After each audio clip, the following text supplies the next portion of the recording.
Tovino Thomas హీరోగా వచ్చిన నరిబెట్ట cinema చూశాను. మూవీ ఎలా ఉంది, చూడొచ్చా లేదా? సినిమా చూశాక నాకేం అనిపించిందో నా ఒపీనియన్ ఈ వీడియోలో చెప్తాను. ముందుగా సినిమా ప్లాట్ విషయానికి వస్తే, ఈ సినిమాని రియల్ ఇన్సిడెంట్స్ ని బేస్ చేసుకుని తీశారు. 2003 మొత్తంగా సంఘటన ఆధారంగా సినిమాని తీశారు.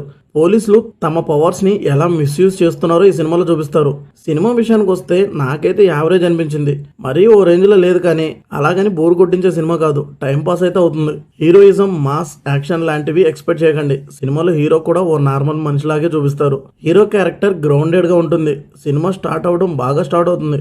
ఆ తర్వాత హీరో లవ్ స్టోరీని చూపిస్తూ లవ్ స్టోరీకి ప్రాబ్లం రావడం, హీరో ఇష్టం లేకపోయినా జాబ్కి వెళ్ళడం, ఇలా మలయాళం స్టైల్లో స్లోగా వెళ్తుంటుంది మూవీ. ఇంటర్వెల్ దగ్గర నుంచి సినిమా హైలోకి వెళ్తుంది. తర్వాత ఏం జరుగుతుందో మనం ముందే ఎక్స్పెక్ట్ చేస్తాం, కానీ అక్కడ వచ్చే సీన్స్ బాగుంటాయి. ఫస్ట్ హాఫ్ కన్నా సెకండ్ హాఫ్ బెటర్గా ఉంటుంది. హీరో క్యారెక్టర్ నార్మల్గా స్టార్ట్ అయ్యి ఓ సేవియర్గా మారే జర్నీని బాగా చూపిస్తారు. సినిమాలో యాక్ట్ చేసిన ప్రతి ఒక్కరు బాగా యాక్ట్ చేశారు. మెయిన్గా టొవినోని మెచ్చుకోవాలి. ఆయన సినిమాల్లో మొత్తం ఆయన ఒక హీరోలా కాకుండా క్యారెక్టర్సే కనబడుతుంటాయి. అనవసరమైన మాస్ ఎలిమెంట్స్ ఏముండవు. ఈ సినిమాలో కూడా కానిస్టేబుల్ రోల్లో సూపర్గా యాక్ట్ చేశారు.